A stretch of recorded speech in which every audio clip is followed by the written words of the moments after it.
My name is Sophia Chen, 25 years old, a cybersecurity researcher specializing in cryptography. Ever since I was a child, I'd been fascinated by codes and encryption. My father was a cryptographer who worked for the government, or at least, that's what I thought. He taught me how to find hidden messages, how to see patterns where others saw only chaos. Preparing and narrating this type of story took us long efforts and hard work. So if you are enjoying the story, please consider subscribing to our channel. But he died 3 years ago, in what they called an accident. A car crash on a rainy night that was ruled mechanical failure, but I never believed it. My father was meticulous about his car, and the week before he died, he'd been anxious, paranoid even. He kept telling me, "If anything happens to me, remember everything I taught you. The codes will keep you safe." I didn't understand what he meant, not until today. Today was my first keynote speech at TechSecure Summit, one of the biggest cybersecurity conferences in North America. My topic, next-generation encryption technologies and their vulnerabilities. I was nervous but prepared. This was my chance to make a name for myself in the industry, to step out of my father's shadow. The auditorium was packed. Nearly 500 people, CEOs of tech companies, government officials, cybersecurity experts, even some military personnel. The energy was electric, but one person caught my attention immediately. In the back row, in the corner, sat a man in a black suit. His eyes were hidden behind dark sunglasses, unusual for an indoor conference. But what really stood out were the 3 men flanking him, bodyguards. Their stance, their alertness, the way they scanned the room constantly, these weren't corporate security. These were professionals. Dangerous professionals. I tried to ignore him as I began my presentation. For 15 minutes, I walked the audience through encryption algorithms, blockchain security, quantum cryptography, and the future of digital privacy.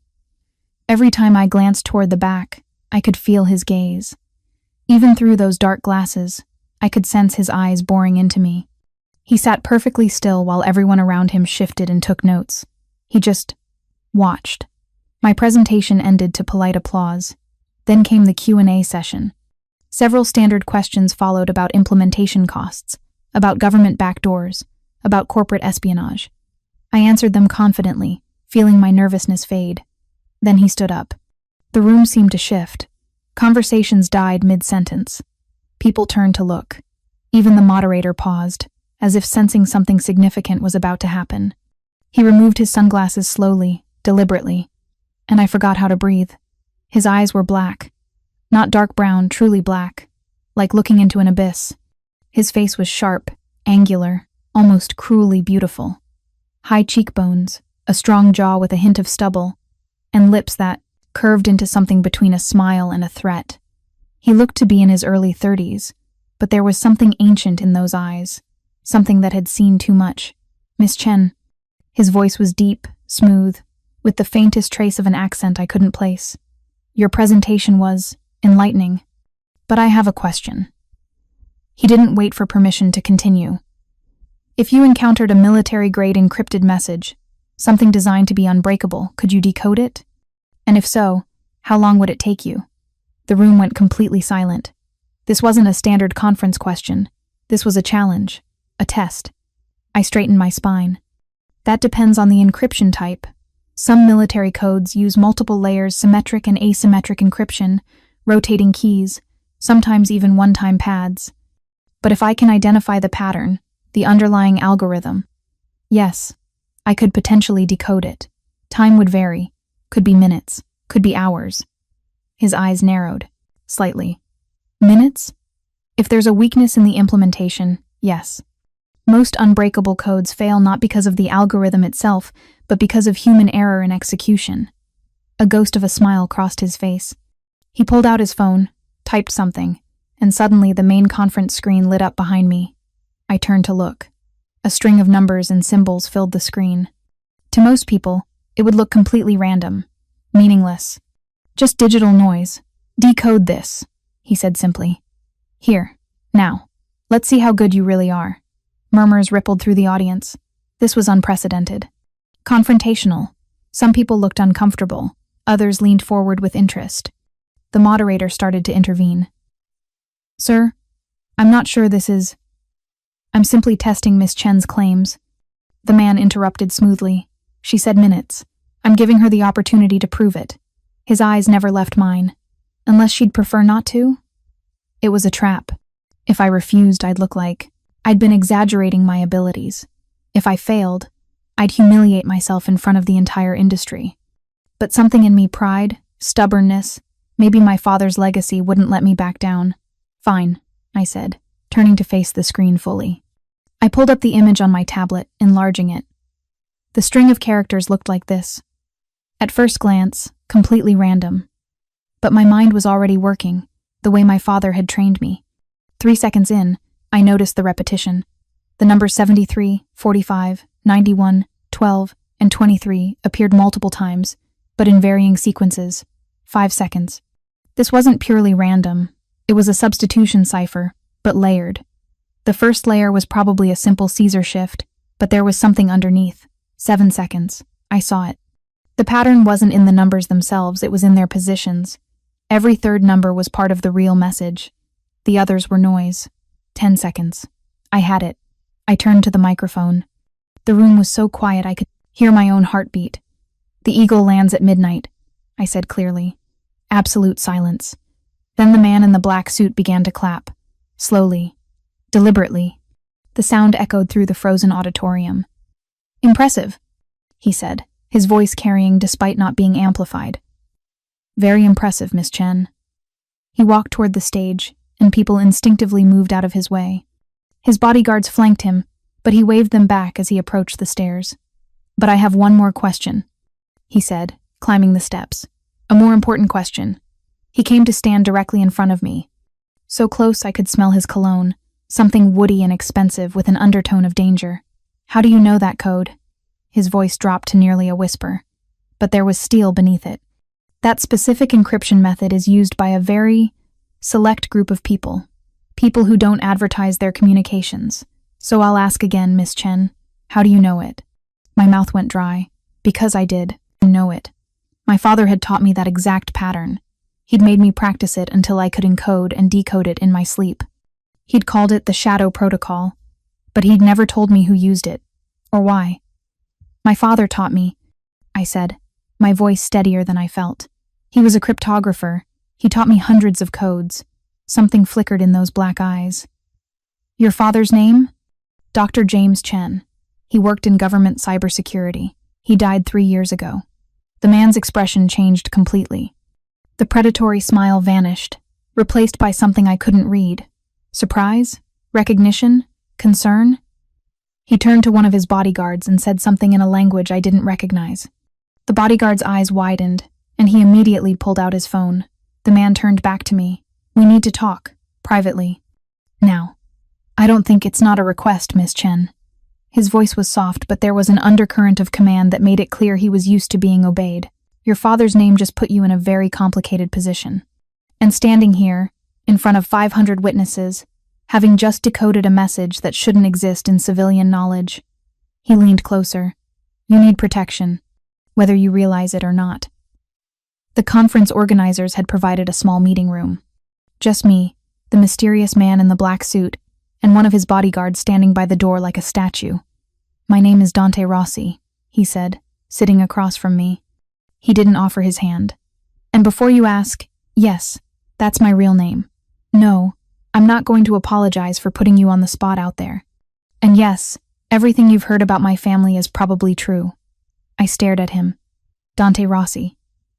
The name clicked immediately. The Rossi family controlled half of the East Coasts. Well, everything. Legitimate businesses mixed with rumors of less legal enterprises. They were whispered about but never proven, powerful enough that even federal prosecutors seemed hesitant to pursue them too aggressively. You're Mafia, I said flatly, a slight smile. That's such a crude term. We prefer International Business Consortium. His smile faded. But yes, my family operates in spaces where law and necessity intersect. Your father knew that. He worked for us. The room spun. No, my father worked for the government, Homeland Security. He had security clearance. He had security clearance because we arranged it. Dante interrupted. Your father was brilliant, Miss Chen. Absolutely brilliant. And 15 years ago, when my father was expanding our operations, We needed someone who could create secure communication channels, unbreakable codes. Your father was recruited, handsomely paid, and he did exceptional work for us for over a decade. I felt sick. You're lying. Am I? He pulled out his phone and slid it across the table. On the screen was a photograph. My father, younger, smiling, standing next to an older man who looked like Dante. Same sharp features, same dark eyes. They had their arms around each other's shoulders like old friends. That's my father, Marco Rossi, Dante said. And yours? Taken 12 years ago at a villa in Sicily. Your father was there for 3 weeks, developing a new encryption protocol for our European operations. My hands were shaking. If this is true, if he really worked for you, why didn't he tell me? To protect you. Dante's voice softened slightly. Your father wanted out, Miss Chen. About 5 years ago, he came to my father and said he was done. He had a daughter in college, a life he wanted to return to. My father agreed to let him leave. We don't hold people against their will. But what? But your father knew too much. Codes that could unravel years of secure communications, accounts, transactions, identities. He was a liability. My father trusted him, but others in the organization didn't. Dante's eyes met mine. There were people who thought he needed to be permanently silenced. The room felt cold. His accident wasn't an accident, Dante confirmed. I tried to stop it. I was younger then, less power in the family, but I couldn't prevent it. By the time I found out what was planned, it was already done. Genuine regret flickered across his face. I'm sorry. I couldn't breathe, couldn't think. Everything I'd believed about my father's death, the suspicions I'd buried because they seemed too paranoid, too dramatic, it was all true. Why are you telling me this? I whispered. Because you just demonstrated, in front of 500 people, that you have the same skills your father did. You decoded a message in 10 seconds that should have taken trained professionals hours. He leaned forward. And you used a code that only exists within our organization. Which means people who shouldn't know about you now do. What people? Rivals, enemies. Federal agents who've been trying to crack our communications for years. His expression was grave. You just painted a target on your back, Miss Chen, and you don't even realize it. Fear shot through me. So what do I do? You have 2 options. He held up one finger. 1, go home. Pretend this conversation never happened. Hope that no one decides you're worth investigating or eliminating. It's possible. You're a civilian, not involved in our world. Maybe they'll leave you alone. And option 2? He held up a second finger. You accept my protection. Come work for me, the way your father did. I need someone I can trust with our encryption systems. Someone brilliant enough to create new protocols and spot weaknesses in existing ones. In return, I guarantee your safety. You'll be under my family's protection. No one will touch you. I laughed bitterly. So my choices are maybe die or work for the Mafia. I prefer to think of it as uncertain danger versus certain security. His eyes didn't waver. I won't lie to you, Miss Chen. Working for me means entering a dangerous world. But you'd be compensated extremely well. You'd have resources most researchers only dream about. And you'd have my personal guarantee that no harm will come to you. Why would you protect me? You don't even know me. I owe your father a debt I can never repay, Dante said quietly. I couldn't save him, but I can save his daughter. Consider it. Honoring his memory. I wanted to refuse, wanted to stand up, walk out, and never look back. But the fear was real now, coiling in my gut. He was right. I'd just exposed knowledge I shouldn't have. In that moment on stage, trying to prove myself, I'd revealed something dangerous. I need time to think, I said. You have until tonight. He stood, buttoning his suit jacket. I'm staying at the Four Seasons, penthouse suite. Come there by 9 p.m. if you accept. If you don't show, I'll respect your decision and make sure my people understand you're a civilian who stumbled into something by accident. It's not perfect protection, but it's something. He walked to the door, then paused. Your father talked about you often, you know. He was so proud. Showed everyone photos of your graduation, your awards. He said you were smarter than him, that you'd do great things. Those dark eyes met mine one last time. Don't let his legacy end in fear, Miss Chen. Honor it. The way he'd want you to. Then he was gone. leaving me alone with my shattered illusions and an impossible choice. I sat on my apartment floor, surrounded by my father's old notebooks. After Dante left, I'd gone straight home, called in sick to my part-time consulting job, and pulled out every box I'd kept from my father's belongings. For 3 years, I'd avoided these notebooks. They reminded me too much of him, his cramped handwriting, his notes in the margins, his doodles when he was thinking through a problem. But now I searched through them desperately, looking for, what? Proof? Explanation? A sign that Dante Rossi was lying? But I found the opposite. Hidden in the back of one notebook, tucked behind a page of complex algorithms, was a letter, sealed in an envelope with my name on it in my father's handwriting. My hands shook as I opened it. My dearest Sophia, if you're reading this, then I'm gone, and you've discovered the truth about my work. I'm sorry. God, I'm so sorry. I wanted to tell you 1,000 times, but I couldn't risk putting you in danger. Yes, I worked for the Rossi family. It started as a contract job, good money, interesting work, no questions asked. But over the years, I became too deeply involved. I saw things, knew things, that made it impossible to simply walk away. Marco Rossi was a good man, despite everything. He treated me with respect, even friendship. But when he died and his son Dante took over, things changed. Not because Dante was cruel, he wasn't, but because the other families saw his youth as weakness. They began circling, and I knew that if war came, I would be asked to do things I couldn't live with. So I negotiated my exit. Dante agreed. He understood. But there are others in the organization who won't let me go so easily.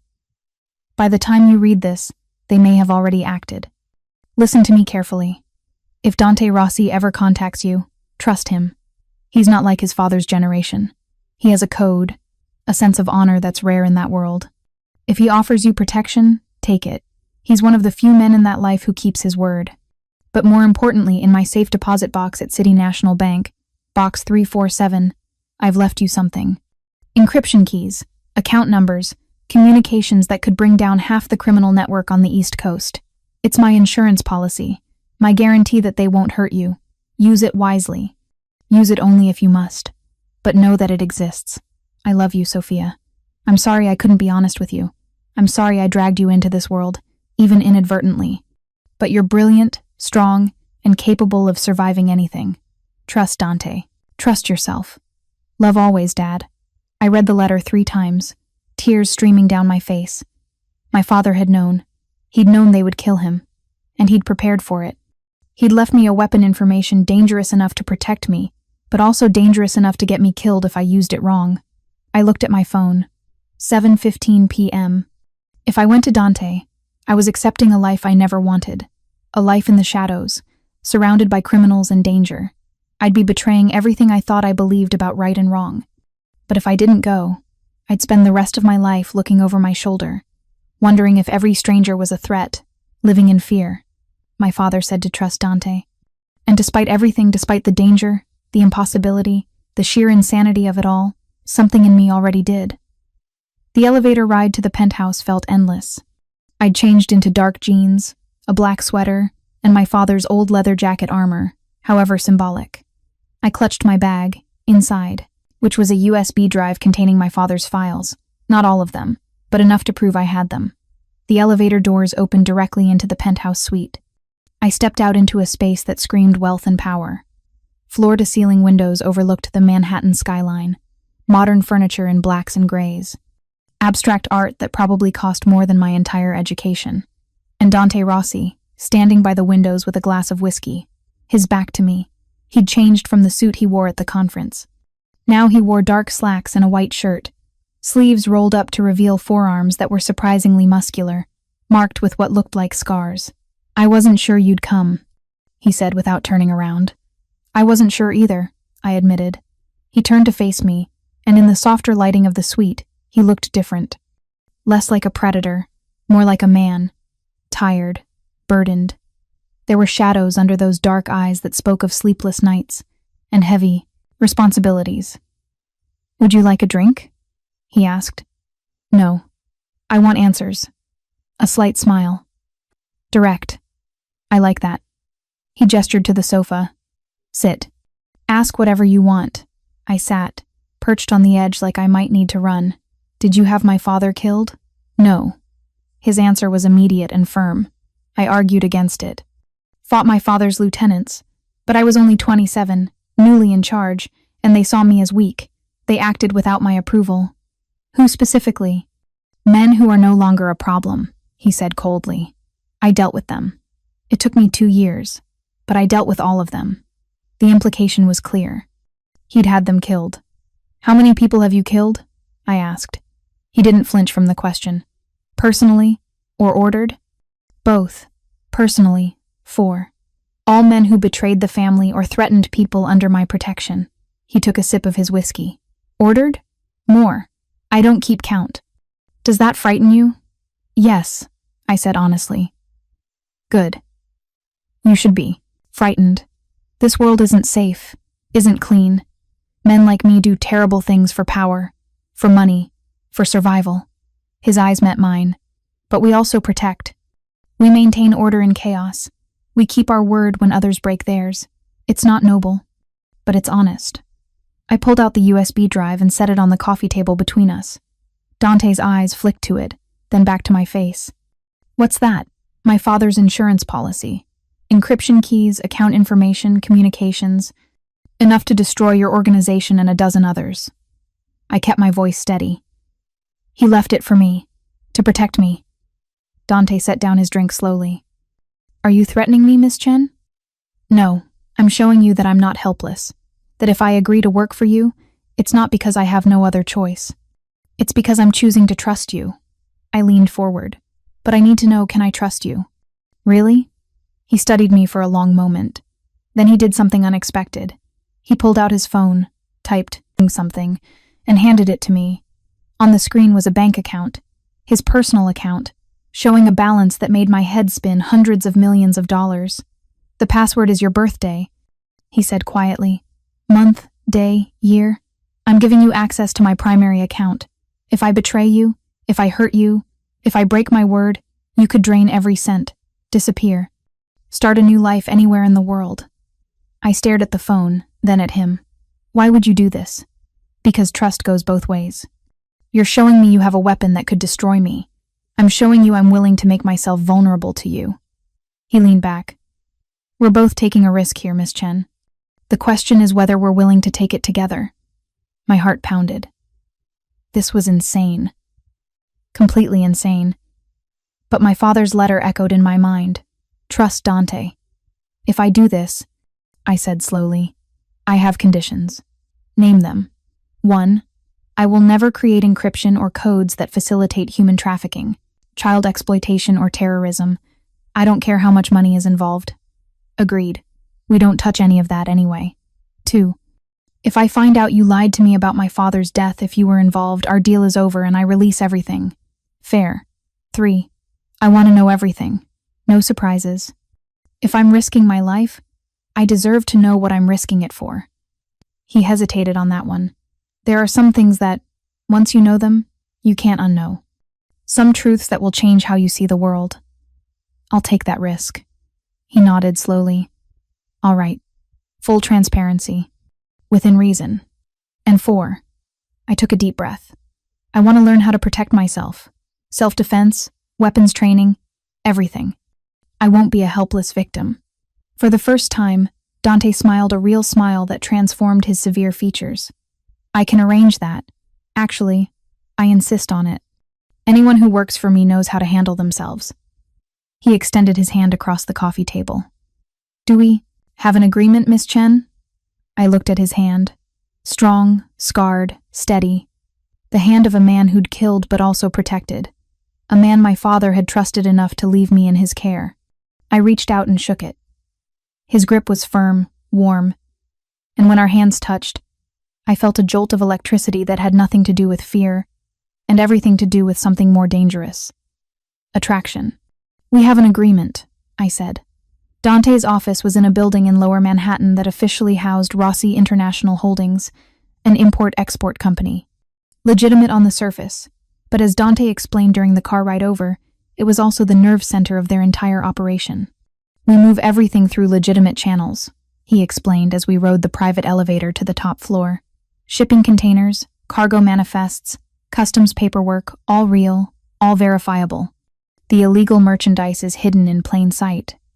Concealed in false compartments, mixed with legal goods, documented under different names. And my job?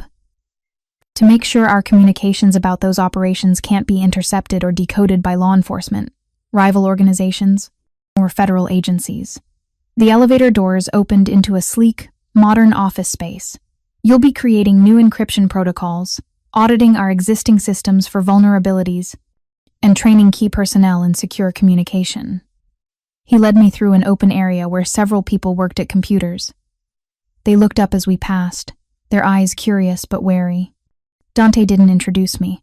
His private office was behind a heavy door that required both a keycard and a fingerprint scan. Inside, it was surprisingly understated, a large desk, comfortable chairs, walls of books that looked actually read rather than decorative.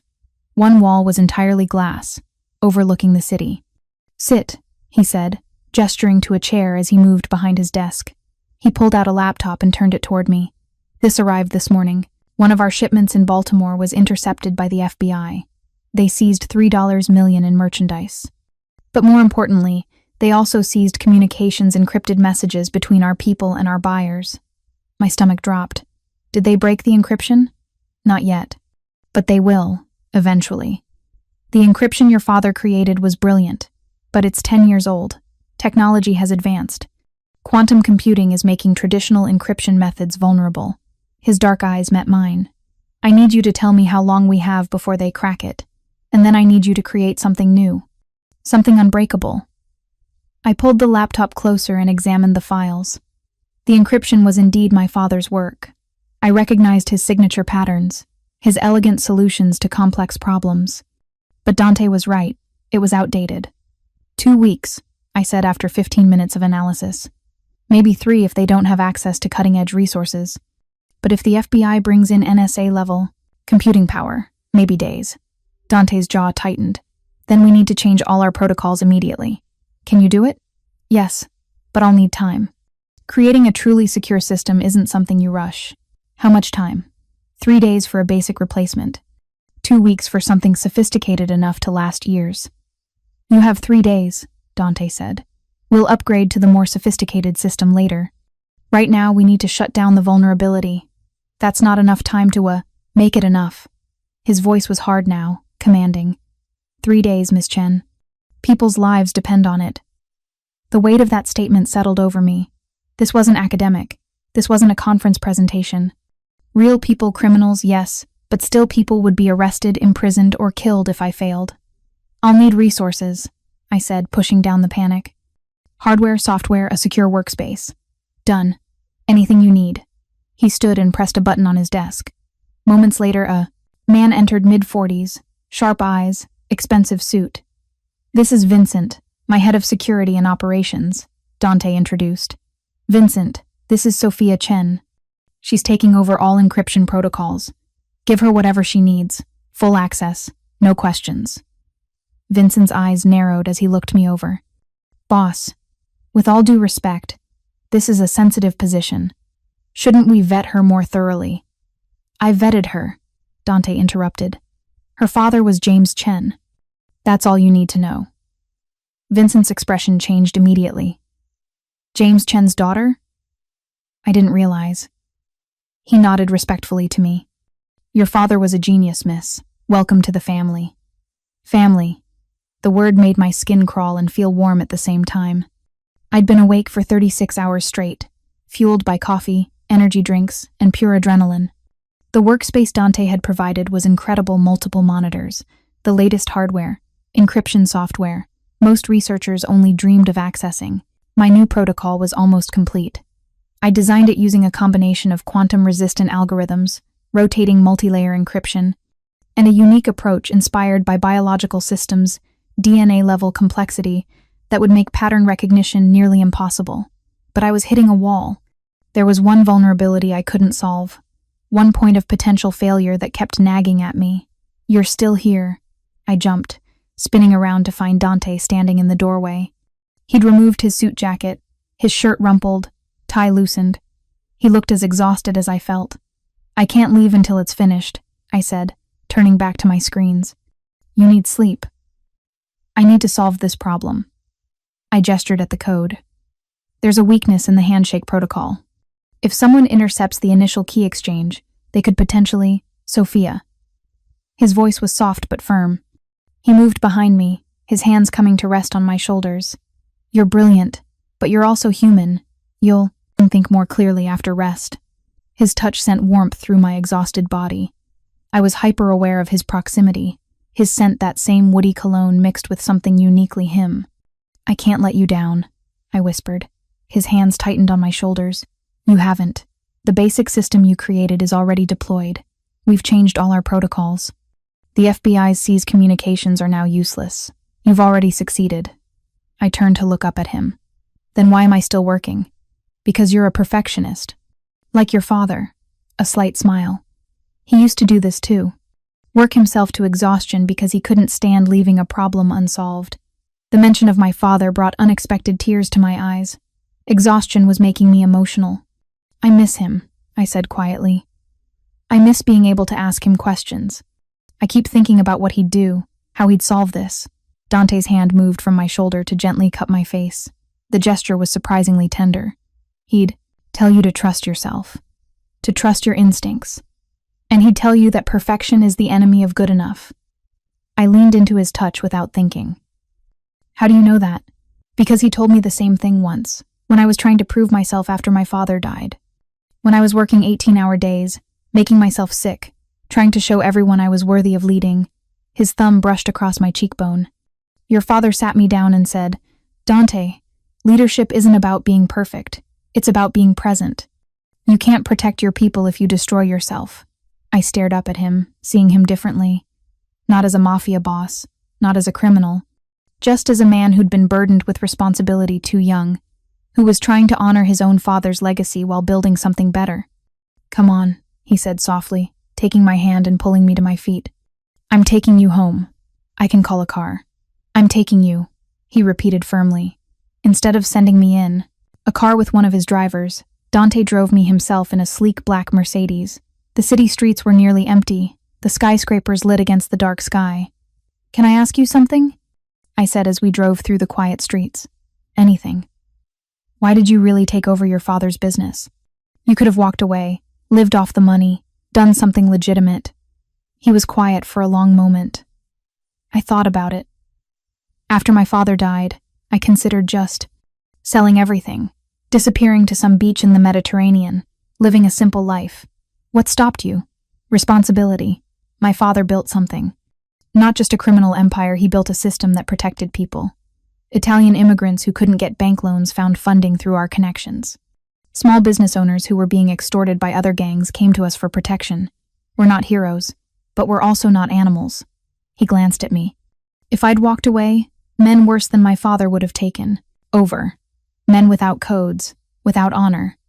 I stayed because I thought I could make it better, less violent, more ethical, if that's possible in this world. And have you made it better? I've tried. We don't deal drugs to addicts. We don't traffic humans.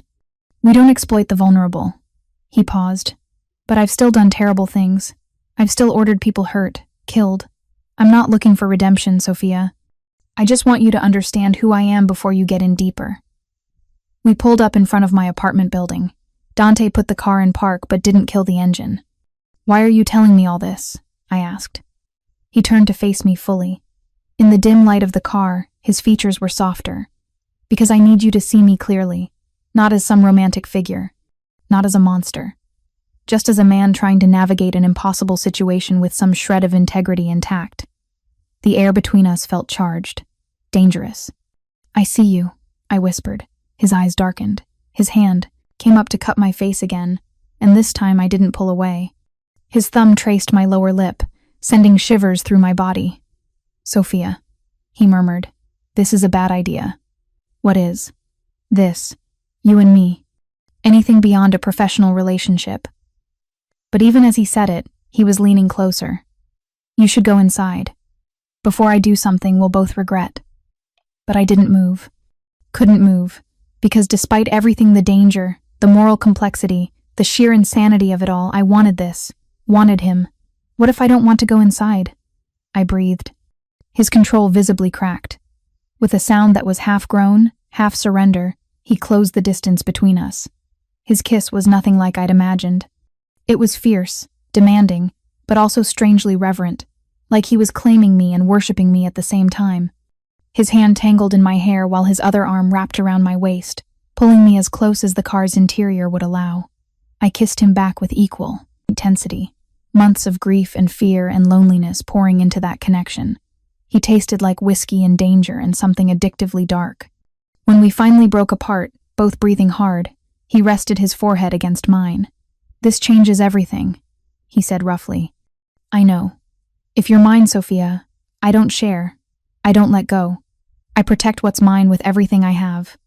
The possessiveness should have frightened me. Instead, it sent heat coursing through my veins. "Then I guess I'm yours," I whispered. His answering kiss was even more consuming than the first.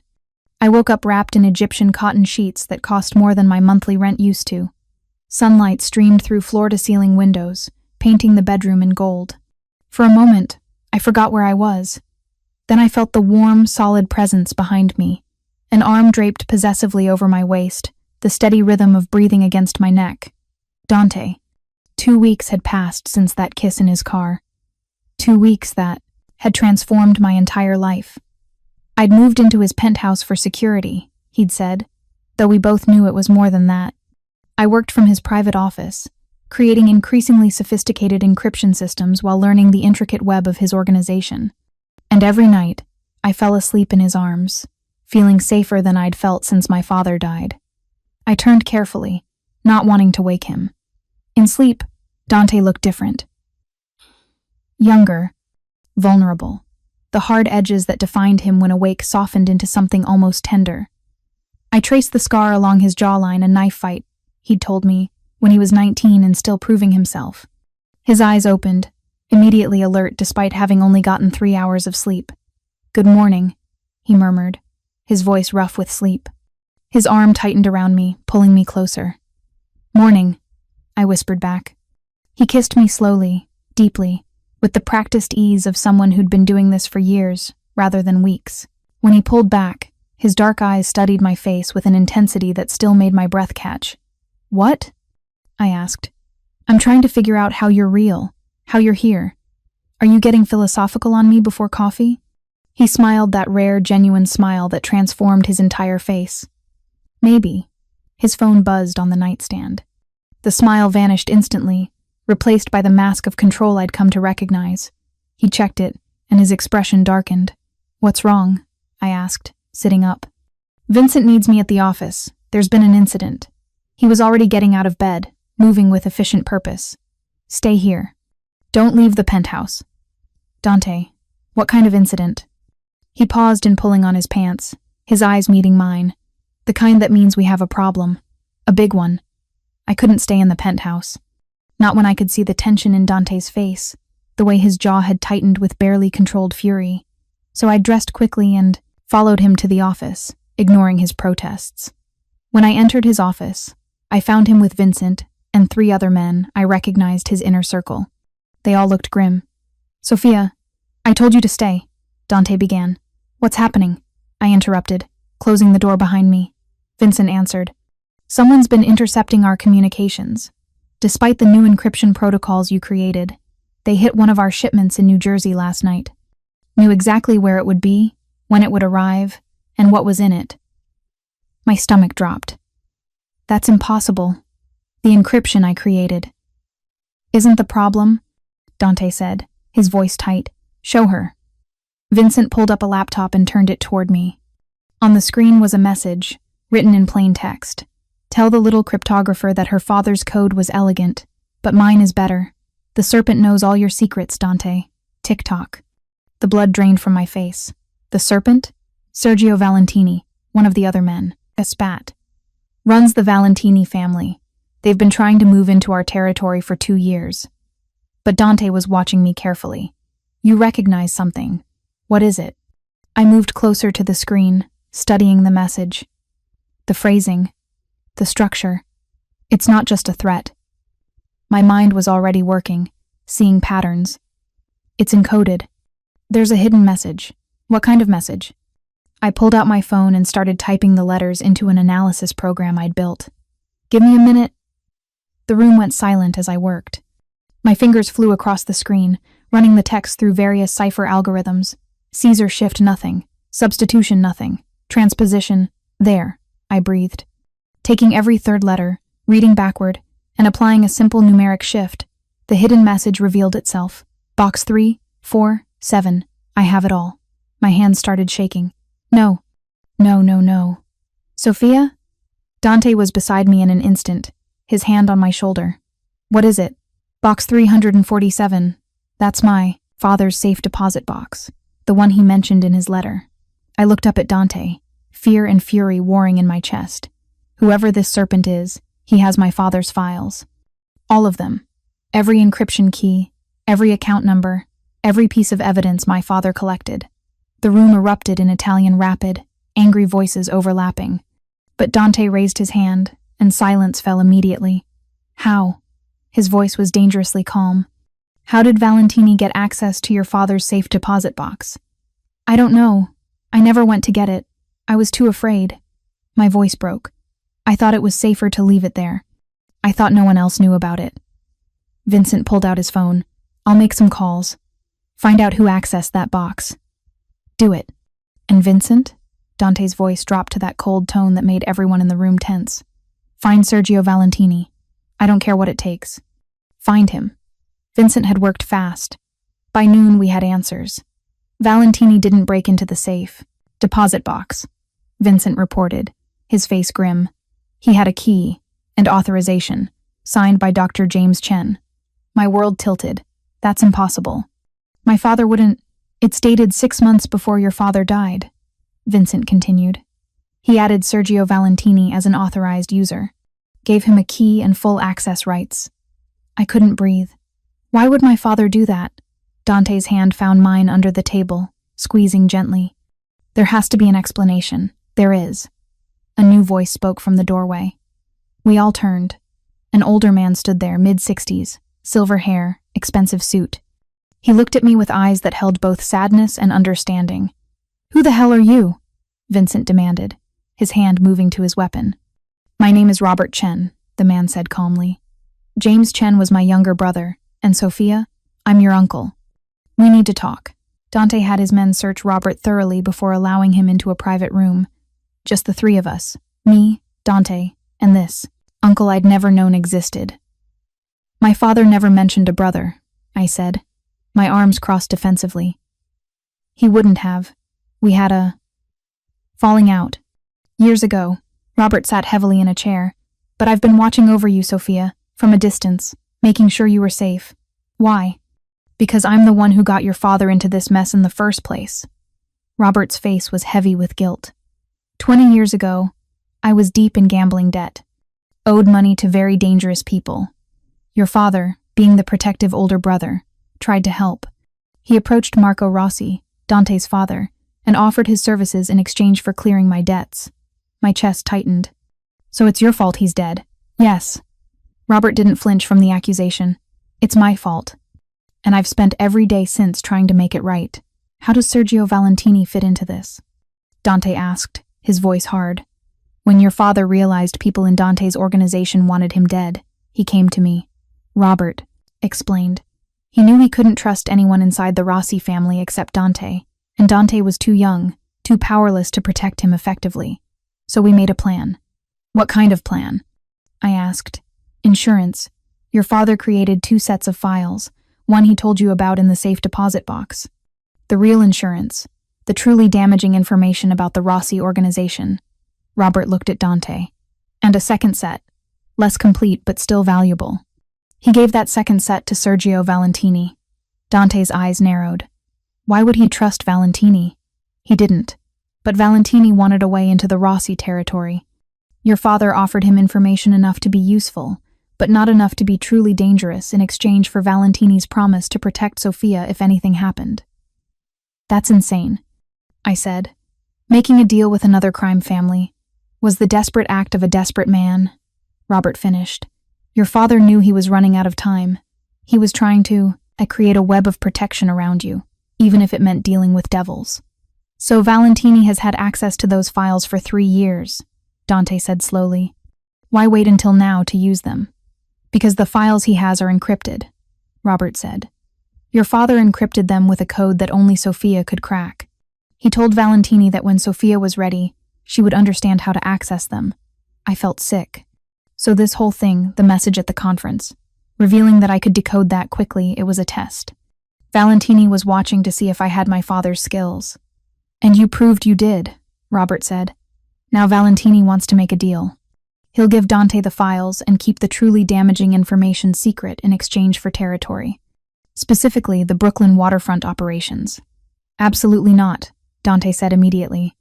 I don't negotiate with extortion. Then he'll release the information to the FBI, Robert said grimly. He has communications that prove money laundering, evidence of murder contracts, connections to political corruption. It would bring down not just your organization, Dante, but dozens of others. It would start a war that would tear apart the entire East Coast. The room fell silent. There has to be another way, I said. What if I could break the encryption? Access the files before Valentini can use them? Can you do that? Dante asked. I don't know. But if my father created the encryption, and he believed I could crack it. I looked at Robert. Do you have any of his notes? Anything that might give me a clue about what kind of system he used? Robert reached into his jacket and pulled out a small notebook. He left this for you. Said you'd know what to do with it when the time came. I took the notebook with shaking hands. Inside were pages of my father's handwriting, complex mathematical equations, cipher algorithms, and scattered throughout, personal notes. One phrase, repeated on multiple pages, stood out. The key is where we began. The daughter remembers. Tears blurred my vision. I know what this means. Scene. Dante's penthouse, midnight. I'd been working for 12 hours straight. Dante bringing me coffee and food I barely touched. The notebook lay open beside me. My father's words guiding me through layers of encryption I'd never seen before. The breakthrough came at 11:47 p.m. The key is where we began. The daughter remembers. My father used to tell me stories when I was little. One story, repeated more than any other, was about a princess who saved her kingdom by solving an impossible puzzle. The answer to the puzzle was always the same phrase, spoken in Mandarin Chinese, my mother's native language. I typed it in. Zizue Jizue. Remember love. The file's unlocked. Dante. I called out, my voice shaking. I'm in. He appeared immediately, moving to stand behind me, his hands on my shoulders as we both stared at the screen. What I found wasn't what any of us expected. Yes, there were files about the Rossi organization, communications, financial records, evidence of illegal activities, but there was something else, something bigger. My father had been documenting every criminal organization on the East Coast, not just the Rossis, the Valentinis, the Calabresi family, the Russian syndicate, the Chinese triads, everyone. He'd created a comprehensive map of the entire underworld network, and embedded in those files was evidence that went beyond organized crime. Politicians taking bribes, federal agents on the take, judges whose verdicts could be bought, police commissioners who looked the other way for the right price. My God, Dante breathed. Your father was building a case against everyone. He was going to burn it all down, I finished. He was going to expose the entire system. Why didn't he? I found a final file, dated 3 days before my father died. A video file. With trembling fingers, I clicked it open. My father's face appeared on screen. He looked tired, frightened, but determined. Sophia, my dearest daughter, if you're seeing this, then I'm gone, and you've managed to crack my encryption. I'm so proud of you. I couldn't go through with it. The exposure. I realized that releasing this information wouldn't just destroy criminal organizations, it would create chaos. Power vacuums that would be filled by people worse than those currently in charge. Innocent people would die in the wars that followed. So I made a different choice. I encrypted everything and left it for you. Not as a weapon to be used, but as insurance, as protection. If anyone ever threatens you, if you're ever in danger, you have the power to destroy them all. But I hope you'll be wiser than I was. I hope you'll find a better way. Use this information to create balance, not chaos. To protect, not destroy. I love you, Sophia. I'm sorry I couldn't stay to see the brilliant woman you've become. Trust Dante Rossi. He's a good man in an impossible situation. He'll protect you when I can't.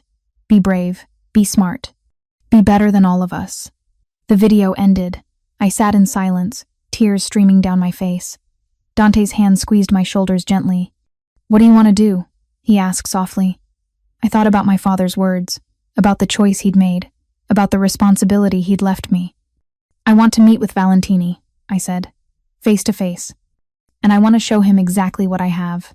The meeting was set at Lombardi's, an old Italian restaurant in Little Italy that had been serving as neutral ground for mob meetings for 50 years. Dante sat on one side of a large table, me beside him, Vincent and 2 other guards behind us. Across from us sat Sergio Valentini. He was younger than I expected, early 40s, handsome in a cold way, with calculating eyes that missed nothing.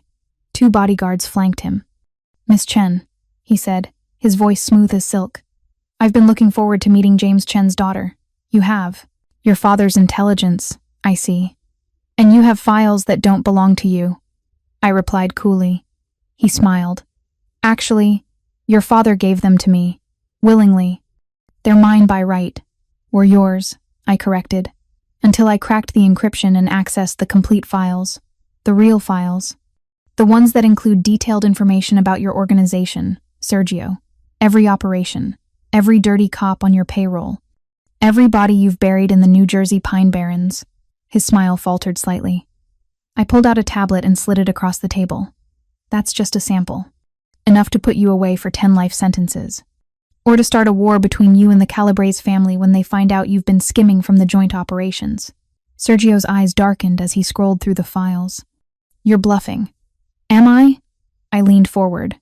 I have everything, Sergio. My father didn't just document the Rossi family. He documented everyone.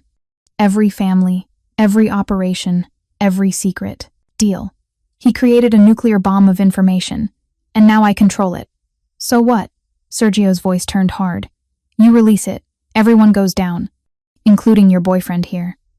True, I agreed, which is why I'm not releasing it.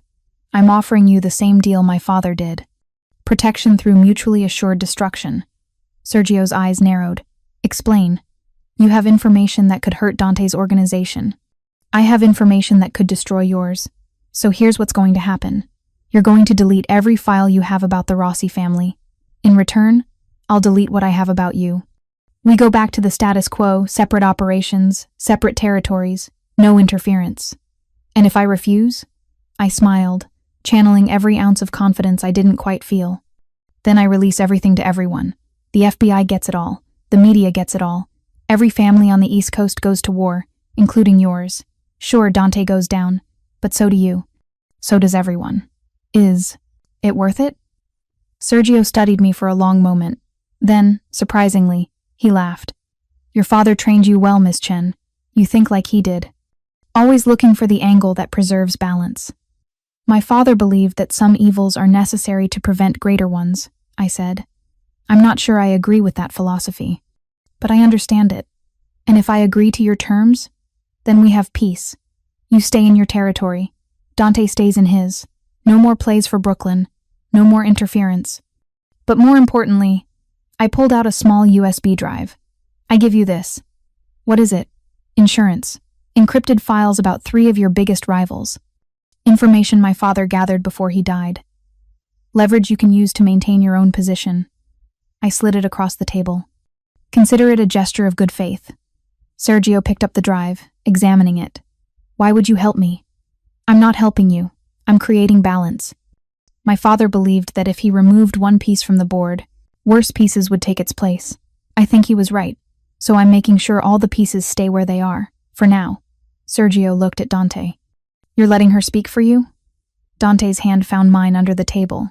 She speaks with my full authority. Her word is my word.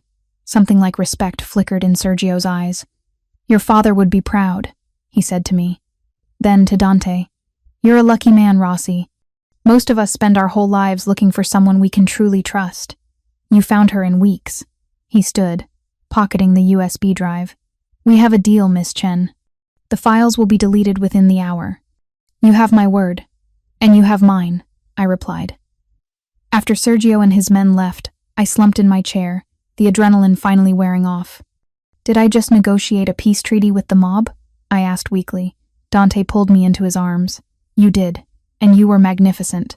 I was terrified. I know. That's what made it magnificent. He tilted my face up to his. You could have destroyed me, Sophia. You had all the evidence. You could have gone to the FBI, disappeared into witness protection, started over. The thought never crossed my mind, I admitted. Why not?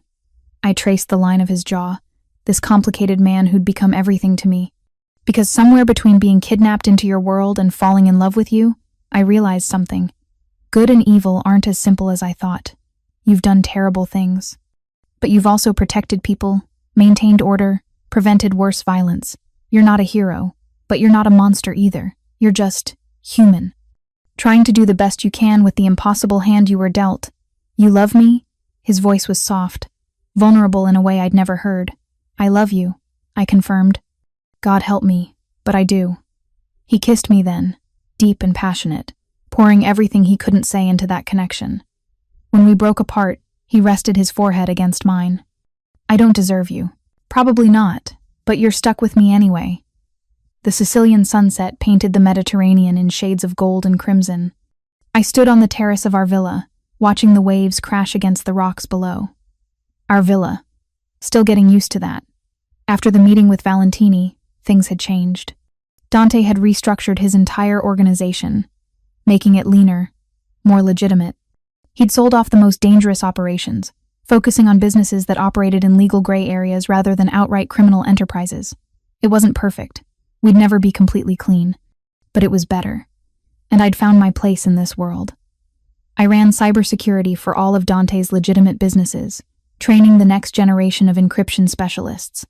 I'd even started teaching occasional classes at Columbia, sharing my knowledge with students who'd never know about the darker applications of my skills. My father's files remained encrypted, hidden, insurance we hoped never to need. Arms wrapped around me from behind, and I leaned back into Dante's familiar warmth. What are you thinking about? He murmured against my hair. How strange life is. A year ago, I was a broke researcher scrambling for grants. Now I'm in Sicily, living with a reformed mob boss, teaching encryption to criminals turned legitimate businessmen. He chuckled. Reformed is a strong word. Reforming, then. I turned in his arms to face him. Progress, not perfection. Is this the life you want? He asked, and I heard the uncertainty beneath the question. Really?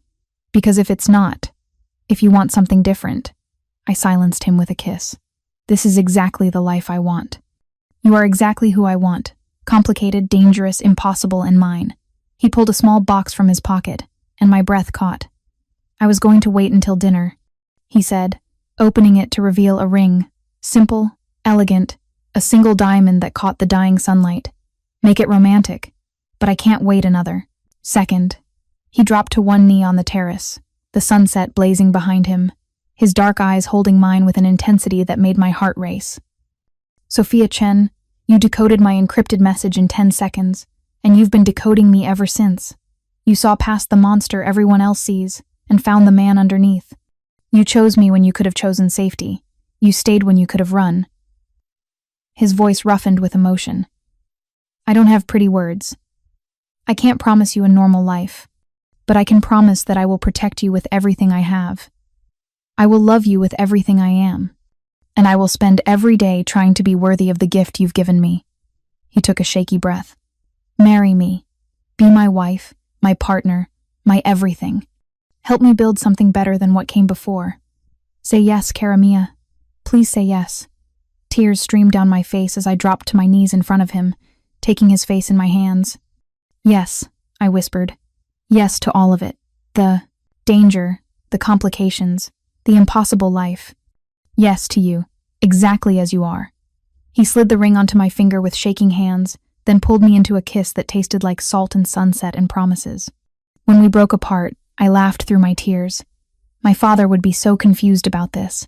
Thrilled, but confused. Your father knew, Dante said softly. In his video, in his letter, he knew we'd find each other. He trusted me to protect you. But more than that, he trusted you to protect yourself, to be strong enough to choose this life with open eyes. He was right, I said, looking at the ring on my finger. I choose this. I choose you. I choose us.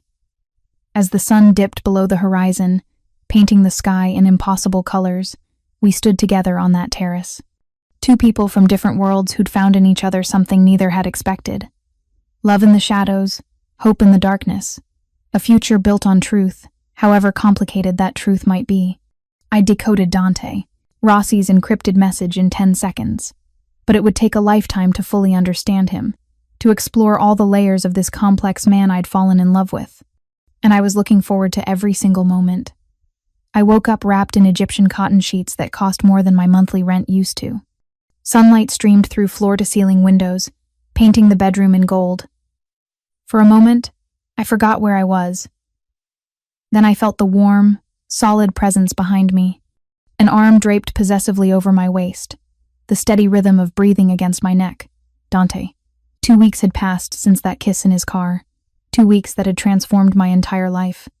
I'd moved into his penthouse for security, he'd said, though we both knew it was more than that. I worked from his private office, creating increasingly sophisticated encryption systems while learning the intricate web of his organization. And every night, I fell asleep in his arms, feeling safer than I'd felt since my father died. I turned carefully, not wanting to wake him. In sleep, Dante looked different. Younger, vulnerable. The hard edges that defined him when awake softened into something almost tender. I traced the scar along his jawline, a knife fight, he'd told me, when he was 19 and still proving himself. His eyes opened, immediately alert despite having only gotten 3 hours of sleep. "Good morning," he murmured, his voice rough with sleep. His arm tightened around me, pulling me closer. "Morning," I whispered back. He kissed me slowly, deeply, with the practiced ease of someone who'd been doing this for years rather than weeks. When he pulled back, his dark eyes studied my face with an intensity that still made my breath catch. "What?" I asked. "I'm trying to figure out how you're real. How you're here. Are you getting philosophical on me before coffee?" He smiled that rare, genuine smile that transformed his entire face. "Maybe. You make me think about things I never thought I'd have. A future beyond survival. A life beyond the family business." I cupped his face, feeling the morning stubble rough against my palm. "You could have that, you know. We could build something different together. You'd really want that? A life with me, knowing what I've done, what I still might have to do? I want you, Dante. All of you. The darkness and the light." I kissed him softly. "We'll figure out the rest together." His phone buzzed on the nightstand, shattering the intimate moment. The smile vanished instantly, replaced by the mask of control I'd come to recognize. He checked it, and his expression darkened. "What's wrong?" I asked, sitting up. "Vincent needs me at the office. There's been an incident." He was already getting out of bed, moving with efficient purpose. "Stay here. Don't leave the penthouse." "Dante, what kind of incident?" He paused in pulling on his pants, his eyes meeting mine. "The kind that means we have a problem." "A big one." Fear twisted in my stomach. "Tell me." He sat back on the edge of the bed, taking my hand. "One of our shipments was intercepted. But that's not the worst part. Someone sent a message with the seizure. A message that mentions you specifically." My blood ran cold. "What did it say?" "That they know who you are, what you can do, and that they're coming for what your father left behind." His grip on my hand tightened. "I won't let anyone hurt you, Sophia. But I need you to trust me and stay here where I know you're safe." "I'm coming with you," I said, already throwing back the covers. "If this is about my father's files, I need to see that message. Sophia, no arguments. I'm part of this now, Dante. You don't get to protect me by shutting me out." He studied me for a long moment, then nodded slowly. "You're right. But you stay close to me, always within arm's reach. Understood?" "Understood." Scene. Dante's office, 1 hour later. The tension in Dante's office was palpable when we arrived. Vincent was there with 3 other men. I recognized his inner circle. They all looked grim, but their expressions shifted to concern when they saw me enter with Dante. "Boss, is it wise to bring her here?" one of them asked. If this is what we think, Miss Chen has full clearance. Dante cut him off sharply. She's part of this conversation. Now show us what you found. Vincent pulled up a laptop and turned it toward us. On the screen was a photograph of last night's intercepted shipment containers split open, merchandise scattered across a warehouse floor, federal agents swarming the scene. But it was the message spray-painted on the warehouse wall that made my breath catch. Tell the cryptographer, her father's legacy is mine now. The serpent strikes at midnight. SV, SV, I whispered. Sergio Valentini. You know him? Vincent asked sharply. No, but my father's notes mentioned that name, he said. I tried to remember the exact words. He said Valentini was the snake, waiting in the grass. A rival who was patient enough to wait for the perfect moment to strike. Dante's jaw tightened. Vincent, what else do we know? The shipment was worth $3 million, but that's not what Valentini really wanted. Our inside man says they were searching for something specific. Documents. Files. Vincent's eyes flicked to me. They were looking for encryption keys. My hand started shaking. He thinks the keys were in the shipment? Why would he think that? Because someone told him they would be. A new voice said from the doorway. We all turned. A woman stood there, late 40s, elegant in a tailored suit, with cold eyes that assessed everyone in the room with predatory calculation. Who the hell are you? Dante demanded, his hand moving instinctively toward his weapon. My name is Detective Sarah Morrison, FBI Organized Crime Division. She held up her badge. And I'm here to offer Miss Chen a deal before this situation gets any more out of hand. Scene. Interrogation continues. Dante moved in front of me protectively. You have no jurisdiction here. This is private property. Actually, I do. Morrison pulled out a folded document. Federal warrant to investigate links between the Rossi organization and a series of intercepted communications related to cybercrimes. Turns out, hiring a cybersecurity expert with access to her deceased father's classified encryption work raises some red flags. My stomach dropped. They'd been watching me. Investigating me. Sophia Chen hasn't done anything illegal, Dante said coldly. She's a legitimate security consultant, who just happens to live with a known organized crime figure, who just happens to have access to encryption systems her father created while working for that same crime figure. Morrison's smile was sharp. But I'm not here to arrest anyone. Not yet. I'm here to make a deal. I'm not interested in any deals, I said, finding my voice. You will be when you hear what I know. Morrison pulled out a tablet and showed us a photograph. It was my father, standing with another man I didn't recognize. Your father wasn't just working for the Rossis. He was working for us. FBI. Deep cover. For 12 years. The room spun. You're lying. Am I? Check the date on this photo. It was taken at FBI headquarters in Quantico, 6 months before his death. He was one of our best assets, feeding us information about organized crime activities across the East Coast. She swiped to another image documents with FBI letterhead, bearing my father's signature. He was building a RICO case that would have dismantled half a dozen crime families, but someone found out, and they killed him for it. I couldn't breathe. My father was FBI? Working undercover? Dante's face had gone pale. If this is true, it's true. Morrison interrupted. James Chen was a hero, and he died because someone in one of the families discovered his real identity. We never found out who ordered the hit, but we know it came from inside the organization. Her eyes fixed on Dante. Maybe even from inside the Rossi family. My father had nothing to do with James Chen's death, Dante said, but there was uncertainty in his voice now. Are you sure? Because we have evidence that suggests otherwise. Communications between Marco Rossi and an unknown associate, dated 2 weeks before Chen's death, discussing eliminating a security risk. Morrison turned to me. Your father's last message to us was that he'd been compromised. That they knew. He said if anything happened to him, his daughter would have the evidence needed to finish what he started. Tears streamed down my face. Everything I thought I knew was crumbling. So here's my offer, Miss Chen, Morrison continued. You give us access to your father's files. Help us finish the case he died building. In return, we'll give you immunity, protection, a new identity if you want it, a chance to honor your father's real legacy. And if I refuse, then you're an accomplice to ongoing criminal activities, and I will arrest you. Today." Morrison's voice hardened. "You have 1 hour to decide. Choose wisely." She left, leaving her card on Dante's desk. The silence that followed was suffocating. "Is it true?" I asked Dante, my voice breaking. "Did your father know what my father really was?" "I don't know," Dante said, and he sounded lost. "I swear to God, Sophia, I don't know." I sat alone in one of Dante's secure conference rooms, my father's notebook open in front of me. Detective Morrison's card lay beside it, her number mocking me with its promise of escape. Everything was a lie. My father wasn't a criminal cryptographer. He was a federal agent, a hero trying to bring down organized crime, and Dante's father might have been the one who killed him. The door opened. Dante entered, looking older than I'd ever seen him. "I made some calls," he said quietly. "Talked to people who worked closely with my father. People I trust." "And?" He sat across from me, his hands clasped so tightly his knuckles were white. "My father knew. About 6 months before your father died, someone brought evidence to him that James Chen was FBI.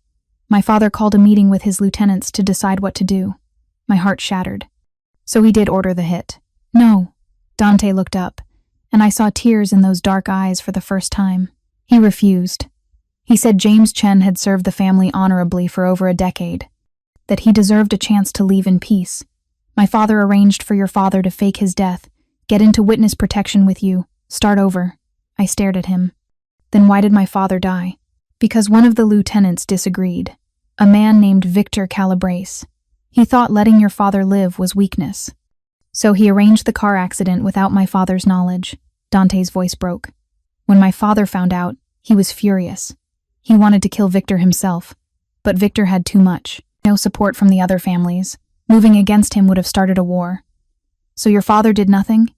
He did what he could. He made sure you were protected. Made sure no one else would come after you.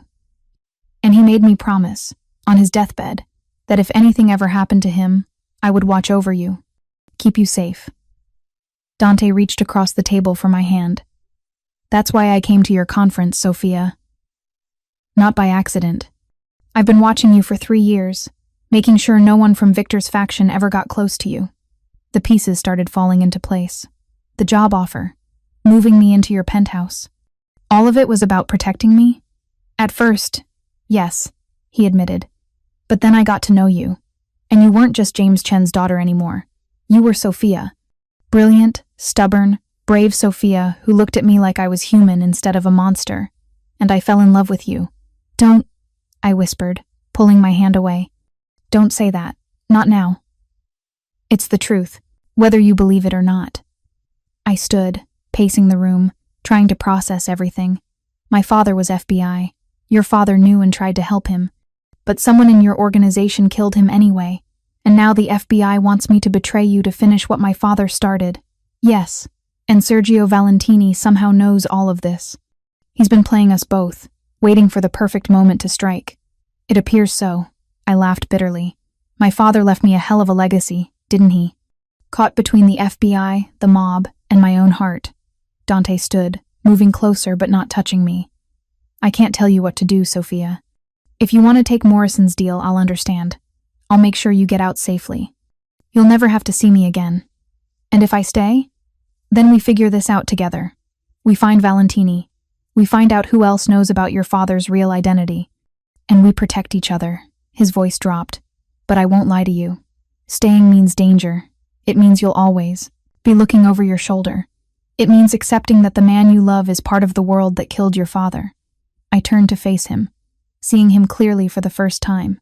Not as a protector or a threat, just as a man caught in an impossible situation, trying to do right by a promise his father made. "I need to know something," I said.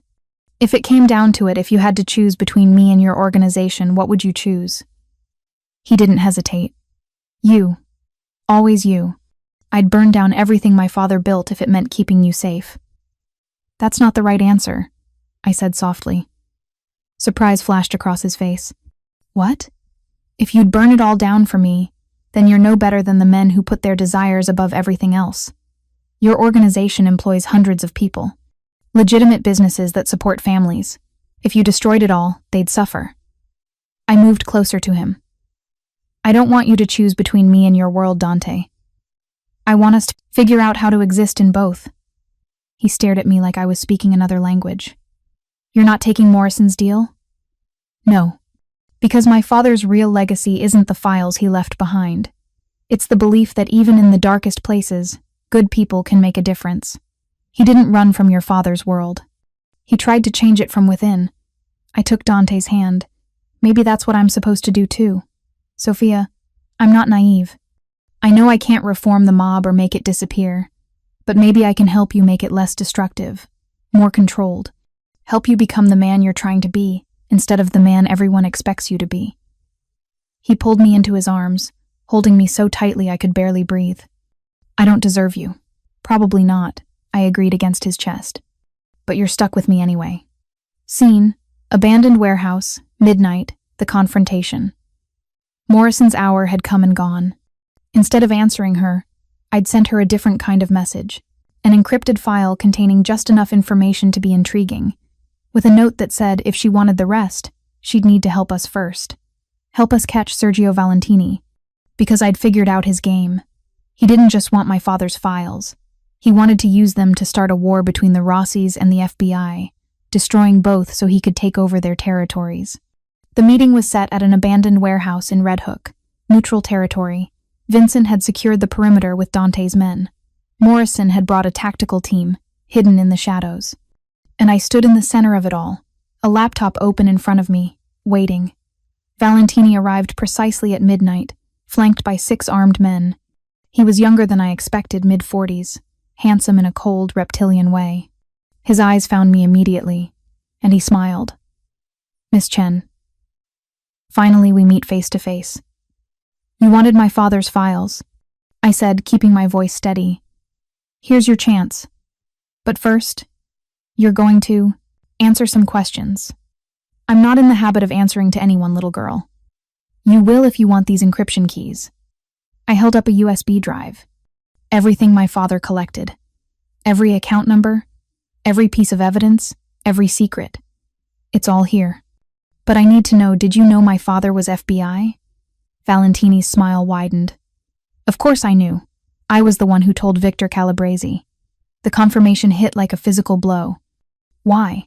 Because James Chen was building a case that would have destroyed all of us, not just the Rossis, every family. I couldn't allow that. He shrugged casually. So I eliminated the threat and made sure the Rossis took the blame. It was remarkably effective. Rage burned through me, but I kept my expression neutral. And now you want to use his files to finish what you started. Precisely. With that information, I can manipulate the FBI, destroy the Rossis, and consolidate power. You're going to give me that drive, Miss Chen, or your boyfriend dies right here, right now. His men raised their weapons, all pointed at Dante, who stood a few feet away, his own gun drawn but outnumbered. Interesting threat, I said calmly. But you've made one critical mistake. And what's that? You assumed I came here to negotiate. I pressed a key on the laptop. Suddenly, every screen in the warehouse lit up monitors I'd hidden throughout the space, all displaying the same thing. Valentini's face, his voice, confessing to ordering my father's death.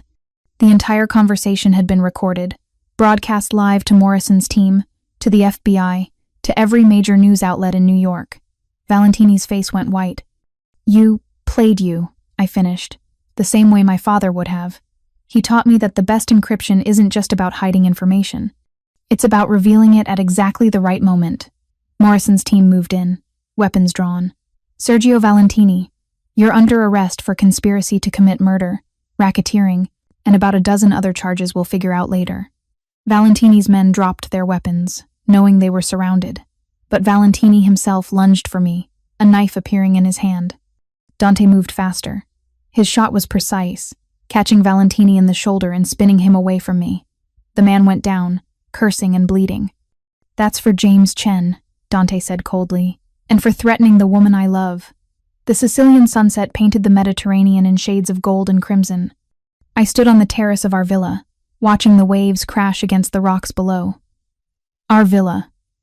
Still getting used to that. After Valentini's arrest, everything had changed. His confession had exposed corruption throughout multiple crime families. The FBI had launched sweeping investigations. Some families fell, others adapted. Dante had chosen adaptation. He'd restructured his entire organization, making it leaner, more legitimate. He'd cooperated selectively with the FBI, giving them information on human trafficking and drug operations while protecting his legitimate businesses and the people who depended on them. It was a delicate balance, one that required constant negotiation. And I'd found my role in it. I consulted for both sides, helping the FBI improve their cybersecurity while helping Dante's organization become more transparent. It was ethically complicated, morally ambiguous, but it was also making a real difference. Morrison had become an unexpected ally. She'd respected my refusal to betray Dante completely, while appreciating the information I could provide. She'd even helped broker some of the deals that allowed Dante to transition out of the worst aspects of the business. "You're thinking too hard again." Dante's voice interrupted my thoughts as his arms wrapped around me from behind. I leaned into his warmth, just reflecting on how strange life is. Stranger than you imagined? Infinitely stranger, and somehow perfect anyway. He turned me to face him, his dark eyes soft with love. "I have something for you." He pulled out a small box, and my breath caught. We'd talked about this, about taking the next step, but I hadn't expected it here, now, like this. "Before you panic," he said with a slight smile, "let me explain something.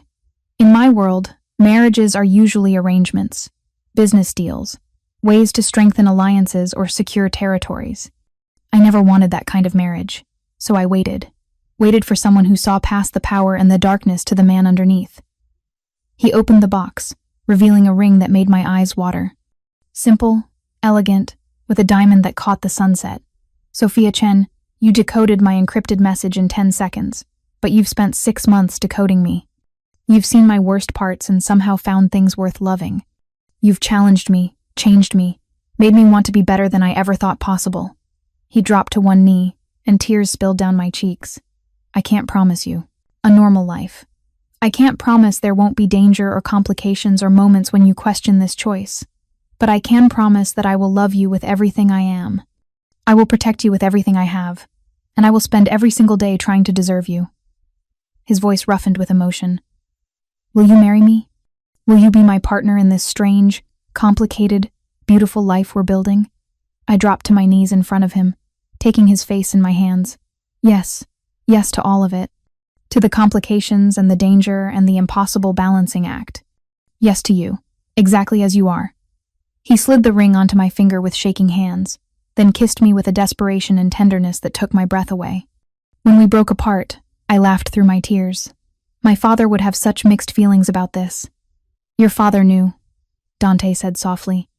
In his final message to the FBI, he wrote that if anything happened to him, he trusted me to protect you. Not because he was a good man, but because I was a man who kept his promises. He knew, Sophia. He knew we'd find each other. He was smarter than both of us then. Always was. Dante pulled me closer, his lips brushing against my temple. "Thank you." "For what?" "For choosing me. For choosing this life. For believing I could be more than what I was born into." His arms tightened around me. "I love you, Sophia Chen. More than I thought I could love anything. I love you too, Dante Rossi. My impossible, complicated, beautiful disaster of a man." We sat there on that terrace as the sun disappeared below the horizon. Two people from different worlds who'd found in each other something neither had known they needed. I thought about my father often. About the double life he'd led. The impossible choices he'd made. I'd found his final letter to the FBI in the recovered files. A letter where he'd written about his hope that someday, good people would find ways to exist in dark places without becoming dark themselves. "Dad," I whispered to the wind, "I think I'm figuring it out. It's not about being purely good or purely loyal to one side. It's about being true. About making the hard choices that protect people, even when those choices don't fit neatly into right or wrong." Dante's hand found mine, our fingers interlacing naturally. "He'd be proud of you," Dante said, somehow knowing exactly what I was thinking. "He'd be proud of us," I corrected, "for finding a third path, for refusing to choose between light and darkness and instead existing in the space between, the gray area," Dante mused. The human area, I corrected. Where we all actually live, if we're honest. We sat in comfortable silence as stars began appearing overhead. Tomorrow would bring new challenges, businesses to run, alliances to maintain, the constant negotiation between the legal and illegal worlds we straddled. But tonight was ours. Tell me something, I said after a while. Do you have any regrets? About how we met? About dragging me into your world? Dante was quiet for a long moment, considering. I regret that you lost your innocence, that you can't unknow the things you know now. I regret that I can't give you a simple, safe life. He turned to look at me, his eyes reflecting starlight. But I can't regret finding you. You're the best thing that's ever happened to me, Sophia. You're the proof that even men like me can have something pure and real. You're not a bad man, Dante. You're a complicated man in an impossible situation, trying to do the right thing with limited options. I kissed him softly. And that's more than enough for me. Later, as we lay in bed with the sound of waves washing up from below, I thought about the journey that had brought us here. From that moment on stage when I decoded his message to now, engaged in building a life together, my father had left me more than encryption keys and files. He'd left me a legacy of making hard choices, of existing in impossible situations with integrity, of protecting people even when the cost was high.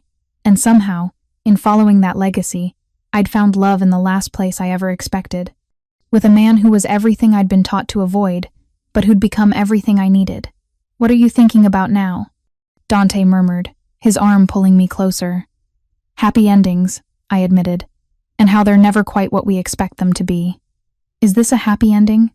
He asked. Even with all the complications? I turned to face him in the darkness, tracing the familiar lines of his face. It's better than a happy ending. It's a happy middle. An ongoing story that we're writing together, day by day, choice by choice. I like that, he said softly. A story we're writing together. Me too. As I drifted off to sleep in his arms, I felt at peace for the first time since my father's death. Not because everything was perfect or resolved, but because I'd finally found where I belonged. In the gray spaces, in the complicated middle, in the arms of a man who was trying, every day, to be better than his world demanded. My father had been right. The codes weren't just about encryption. They were about finding the hidden messages in life, the patterns beneath the chaos, the meaning in the complexity. And the message I decoded, finally, was this. Love doesn't require perfection. It requires truth and courage, and the willingness to stand together, even when the world says you should be on opposite sides. That was my father's real legacy, not the files or the encryption or the evidence, but the understanding that sometimes the bravest thing you can do is choose love in a world that tells you to choose sides. I chose love. I chose Dante. I chose this complicated, dangerous, beautiful life we were building together, and I would choose it again, every single day. Preparing and narrating this type of story took us long efforts and hard work. So if you are enjoying the story, please consider subscribing to our channel